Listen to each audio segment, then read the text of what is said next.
1, 2, 3. Yes, it's the Late Late Breakfast Show with your host, Bernie J. Mitchell. Are you in? Are you in?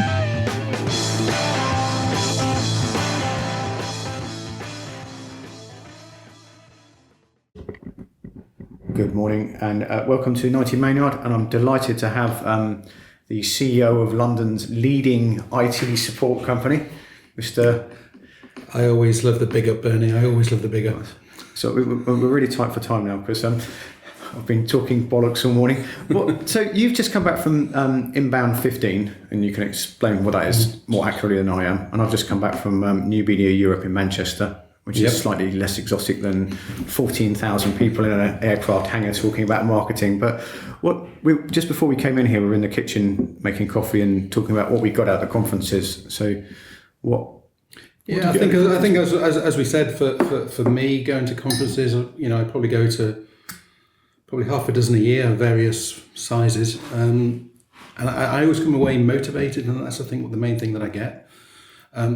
Sure, you sort of learn some new stuff, and there was lots of new learning in Boston last week. But I think the fact that you're networking with a bunch of sort of fairly like-minded people in the main, and certainly if you go to America, you get G'd up by the whooping and hollering. Yeah. But it's all good stuff, and you do come away motivated and wanting to do something and get a return on the time you've invested. Was there anything that you went to HubSpot Inbound and got back in the office and right, everyone, we're doing this? Well, the reason I went, I did have another couple of meetings over in Boston anyway, outside of the HubSpot thing.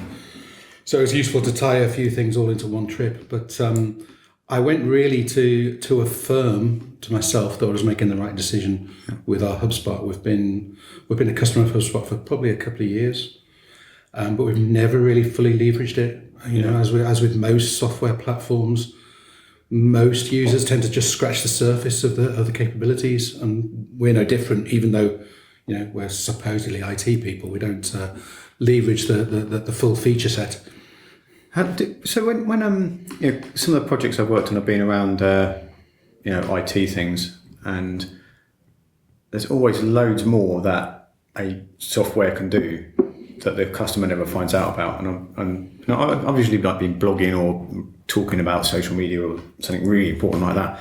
But there's always been a bit of me going, if you just knew what we knew, it would all work so much better, because they think, a bit like when we were at Andy's event the other day, people miss most of what it can do. They do. It's like it's software has its own Pareto's law, doesn't it? 80% of the users only use 20% of the features. There might be a core 20%, probably less than that actually, that use more of the features, but I'd guess very few get up towards 80 or 100%. So if I use like 90% of Microsoft Excel, would I be, You'd be a world authority. I'd be a world authority. It's worth putting the time in. So what were the what did you sort of? Don't come in here. Sorry, someone just walked past the door and gone, "Hey, Bernie, hello." And I forgot my train of thought. So what were two things that stuck out for you at HubSpot? Like aha moments or? Well, really the enormity of what inbound marketing has become. I think you and I first. I think you raised the whole HubSpot thing with me about probably 4 or 5 years ago, when it was really in infancy. And that's because I'm an early adopter. Exactly. I'm always at the bleeding edge. And I thought, what's Bernie ranting on about again? This HubSpot log, but it did lodge a little bit of a seed, and eventually we took some advice. In fact, Shannon Eastman, who was the one that put us onto HubSpot. And we started using it. I employed a marketing person to do that, and she got with the program. But it's difficult in a small business. You can't really dedicate a full-time person to do just HubSpot. We had this the other night, because do you think if someone did use 90% of it, and if someone sat in there and all they did was HubSpot, they were like your HubSpot chimp, and they generated amazing content and track leads, and would it generate, from your experience so far, would it generate that?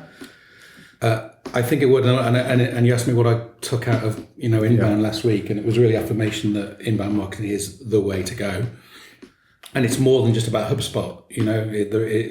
They'd like to claim that they started a movement, and actually, to be fair to them, I don't sort of disagree with that. It is a movement. I mean, 14,000 people in one place at one time Have you read Brian Halligan's book? Brian Halligan and David Meerman Scott did a book called Marketing Like the Grateful Dead, which was that's really good. He references the Grateful Dead a lot in both his texts and his speech. I really like that, and that was from like 2010 or something. Yeah, and that sometimes I think it's gone from that cool Grateful Dead thing into this, another Apple or Microsoft or something like that. Yeah, well, it is undoubtedly more mainstream. I mean, obviously the company's gone public. Mr. Halligan's made a lot of money out of it, and Mr. Shah. I didn't know they were doing badly beforehand either. Exactly, but fair play to them. They've come out with a product, a service that applies across all industries. A lot of the cool tech is quite sector specific. The really good tech you can apply across all markets, and this is one of those. So in like 19 years of running, 19 and a half years or 19 and a half years of running Pensar is. I want to ask a sort of marketing question here, but I'm not sure. Like, are you really excited about your marketing now or is it easier now, or how does? I don't think it's ever easy. How's marketing changed in the last 19 years, Mark? Well, obviously, we all know it's gone from pushing out your message to, trying to persuade people to come to you, and that's the whole premise of inbound. It's changed a lot. I've taken the decision now that we're going to outsource our HubSpot rather than train people up in-house who will probably leave us in a year or two's time. And for me, it was affirmation that I've made the right decision. Was that a quick decision to make?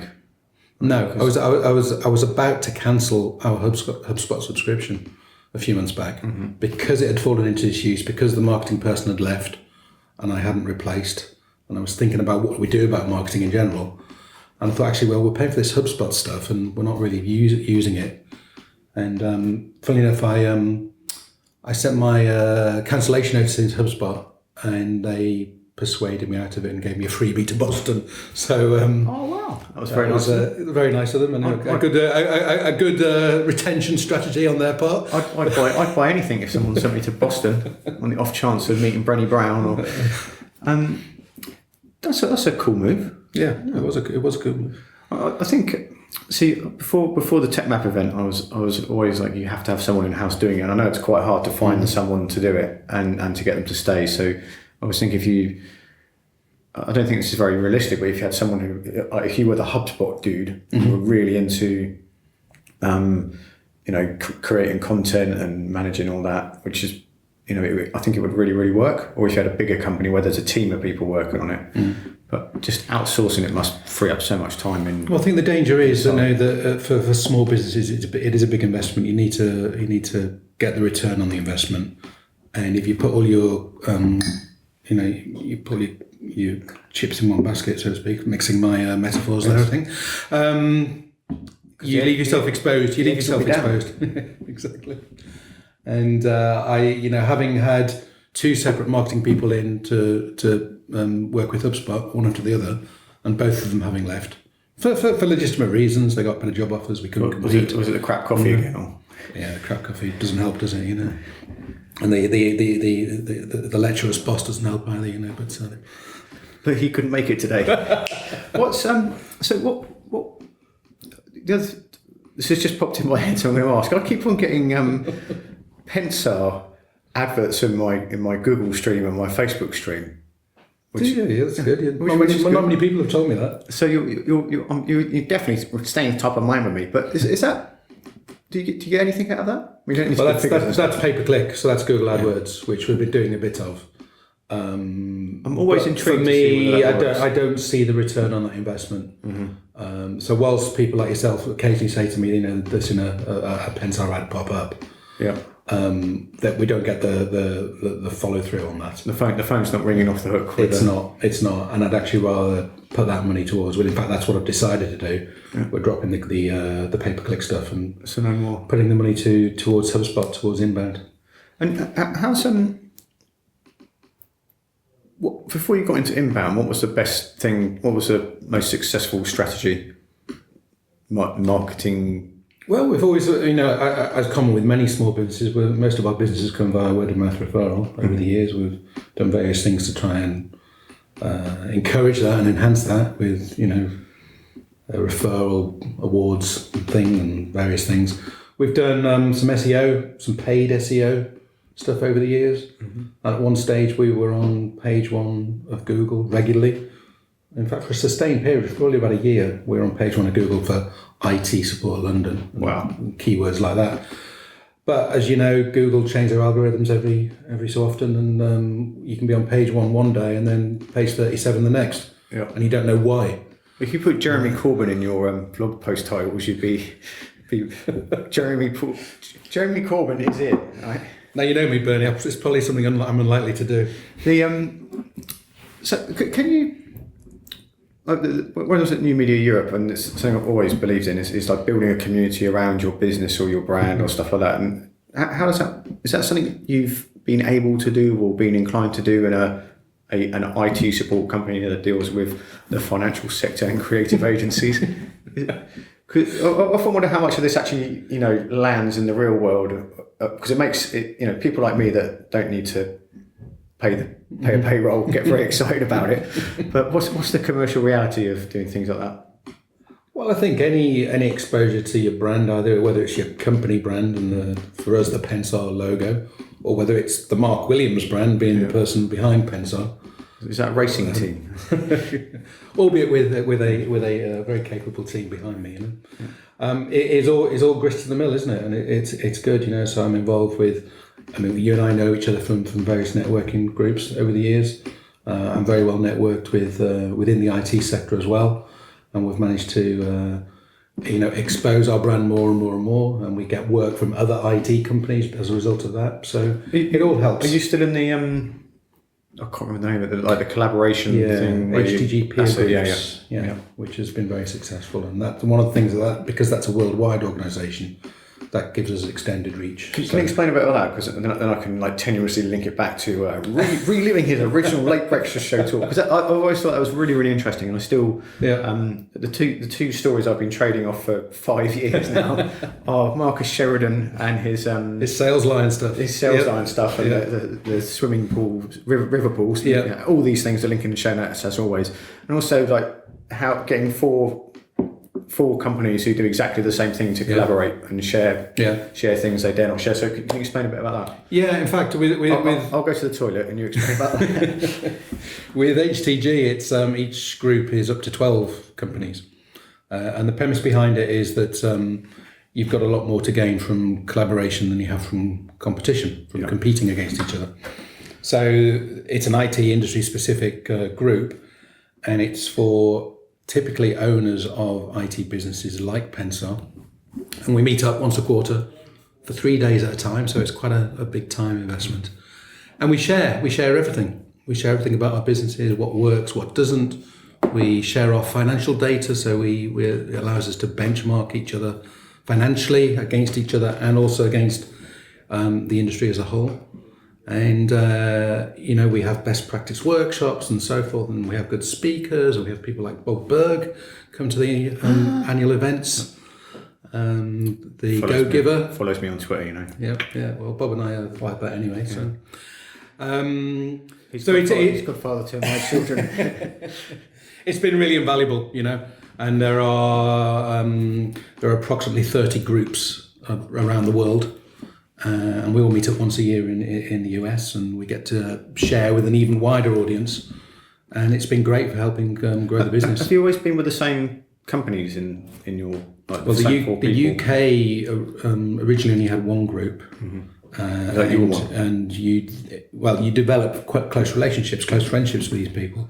But then they got more and more members, and we've split it into two groups. So half of us in the original group joined in the original group joined the new one, and I'm smiling because I'm going to make a splinter group joke there, but I can't work it in. So there's new. But to answer your question, it's not always the same people. There is new blood coming in, and new blood is great because you get other influences, and you get used to hear about other people's experiences, how they've done things. This shared knowledge is a very powerful thing. I don't know why I talked over you. Sorry, I'm so excited. Is it about 5 years you've been doing this? Yeah, and so from the first day you all got together and were like, imagine it was a bit kind of, you show your financials first, fucking hell, is he making that amount of money? And oh dear, but have you all kind of come into line, or imagine it's... There is a reasonable alignment in what we do, although there are always differences between businesses. A typical IT solution provider, such as we are, will have different lines of business, but some might be more focused on selling product, selling hardware in large volumes, whereas some are completely the other way, and they're just focused on providing service.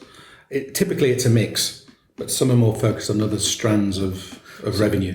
So that was one thing I was going to ask. I've been unmeaning to ask you for ages, is because now we're much more dependent on our mobiles. And imagine maybe even 5 years ago, we were selling a lot of desktops, and then suddenly that turned into laptops, and now, what do you sell now? Or how let me ask that a bit more constructively. As a result of this group, how as a group, how have you dealt with it or addressed where your revenue comes from? Because it's probably much more consultancy now. It's much more selling our knowledge and service skills rather than selling hardware and software as it really used to be. Selling the product, the hardware and software, is a means to an end. We don't have teams of people sitting on the phones punting out product. Yeah. We do it because it's an added value service for our customers. They do everything else IT with us, so why wouldn't they ask us to buy the stuff for them as well? Mm-hmm. And we don't make much margin on that stuff, but it's a value add. So I was a key customer, Mark. And so also, I always imagine there's a bit of a fear in the IT industry as things change, because there's people who might be very good at selling product. And I've been to events where there's people who are, very good at selling product, and they have no online presence at all because they've never needed it. Yep. And I'd be very scared if I was them. And I don't mean that in the usual sneery, I know about Twitter way that I put across. But is there an end to a company that yours used to be like? When you say an end, what are you driving at? Like the music industry has changed dramatically because everyone's went on to Spotify in the IT industry. Okay. There's continual change. Yeah. That's for sure. That's a very positive way. There's nothing as certain as change in most industries, but in particular in IT, because tech moves so fast these days. Does it get exhausting, or is it exciting? It's still exciting. Because the day it gets exhausting and too onerous, I'll jack it in. But it's still exciting. Every day is different still, which is good. And there's always something new to learn. So what's the bleeding edge now? Well, mobile is, again, going back to Inbound, one of the biggest learnings from Inbound was that your website is your number one salesperson. Yeah. And you've got to have a shit hot site these days. I'm amazed at how many people who should know better, their website does not work on a mobile device. Yeah. Well, again, going on from your website to your number one salesperson, it's also got to work bloody well on mobile. Mm-hmm. I can't remember the stats. There's various stats floating around about the percentage of users that access the web via mobile these days, and it's enormous. When I open it's more than 50% these days, and you have to have a mobile optimized site. I was looking at the stats on my website and also my email newsletter, and it was something like thousands of open on an iPhone. Yeah. And then open on Internet Explorer was like 3. and even the gap between Google Chrome and the iPhone was thousands and this was hundreds. It's going all mobile. You've got to play in that space, and of course Google now, your website presence on mobile is a key factor in your Google ranking these days. If it's well optimized for mobile, you get a higher Google ranking. what problem do most people come to you with? What's the so knock on your door and say, because I imagine at one point it was like, my laptop, I spilled coffee at my laptop. Now you're doing. Well, we've moved from being a pure support company to more of a IT management and a consultancy, and offering a sort of CIO level advice service. So sure, we still have to tick the support box because that's an expectation, but that's not our primary focus. I've got a vague understanding, but what does that actually mean? Because when people go IT support, it's a bit like children, oh, it's a stroller. There's loads of things you don't find out till you need it. So what would... Well, what you mean? Are you asking why do people come to us? Yeah. Other than because you're London's leading... Exactly. Thank you, Bert. Checks in the post. Yeah. The pure IT support is a commodity service these days. It's a fairly mature market. Businesses that employ outsourced IT support are largely, or they want to be loyal to that provider. Mm. So you only get a crack at those businesses when the other provider screws up, to be honest. Clients sometimes come to us, or prospective clients come to us and say, we feel unloved by our existing provider.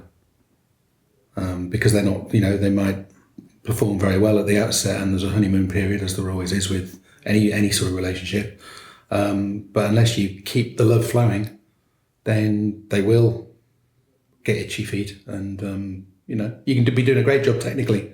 Yeah. But if you're not feeding back to them on a regular basis and engaging with them and showing them what they can do with tech, then they will feel unloved and they'll look to move. So showing them what you can do with tech, are people willing to learn, or do they? Depends on the attitude of the business and the business owners. Some businesses are still in the mindset that tech is a cost, a pure overhead. Yeah. More enlightened, modern thinking businesses see tech very much as a business enabler and are prepared to invest in it because they see it as being a key fundamental going forward. That's really interesting, because there's two, as you were saying that, I'd be very reluctant to move from Google Apps now, because I've been using it for like 5 years, and it's great price, and I've got a huge peace of mind. So it's like having an IT support company called Google, and it works on everything. And then at the other time, as a freelancer, I try to use as much tech as possible that works together, so I can work on my own. And so I use tools like Trello to interface. That sounds great, doesn't it? To interface with other people. So there's tools I used to collaborate with different people, but using tech to do as much as I can on my own is really, it is like you said earlier, it is exciting, and it's just I couldn't do anything that I do now, like even 5 years ago, because just things talk to each other. Yeah.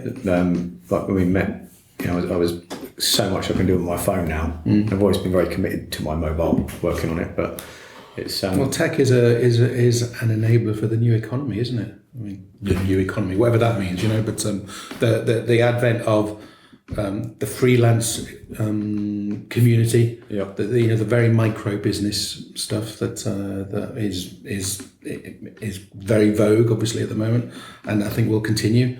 People, deserting companies and not wanting to be reporting to people they don't respect and wanting to set it by themselves. Tech is a key enabler for those sort of businesses. Yeah, absolutely. So we're nearly at the end of our time, Mark. Have you got two killer books or things to look at for the viewers at home? Well, bringing the subject back to Inbound. Yeah. If anybody hasn't read Inbound Marketing by Brian Halligan and Dharmesh Shah, they should do. Yeah. And if you've got any vague interest in marketing and how to sell your business going forward, then I think you should look at least getting with the program on Inbound and see whether it's right for you. I think it is the way forward. I'm going to sneak in a little thing there. There's a website called inbound.org, which is about 15 million people having conversations every day. Yeah. And it's a little bit like Product Hunt, where people vote things up and down. It's a great place to. It is drinking from the fire hose. Yeah, absolutely, it is. Where's a good place to start in? Not renting HubSpot or anything, but if you're looking around looking around your organisation? Is it to start a blog or make a Facebook page or? Get with the program on social media. That's the first thing, and that's fairly easy to do. There's lots of good tools for doing that. Whether you use the tools native, as in Twitter, Facebook, LinkedIn, or whether you use something like Hootsuite to sort of bring them together. Yep. You need to get with that, and then you need to look at what other content you can start producing. So obviously, again, one of the biggest messages you'll get from HubSpot and other inbound marketing companies is you've got to have a blog. Yeah. So start writing. There's loads of support out there, and there was loads of content last week about how to create content and some very specific stuff on writing. Anne Handley gave a terrific session on writing. And, she's got a really, really good book called Content Rules, which is about 5 years old. And I'll tell you what, her session was one of the best received sessions. The feedback from that was terrific. And we've met Anne, haven't we, Mark? We have met Anne, Bernie. Yeah. She knew who I was. Okay, so I'm going to pull you back here again soon, just because it's nice to see you in the flesh as opposed to on a Facebook page. And where can people find you? They can find me on Twitter. That's at Pensar_Mark, and on LinkedIn, Mark Williams Pensar, all one word. Is that your LinkedIn name?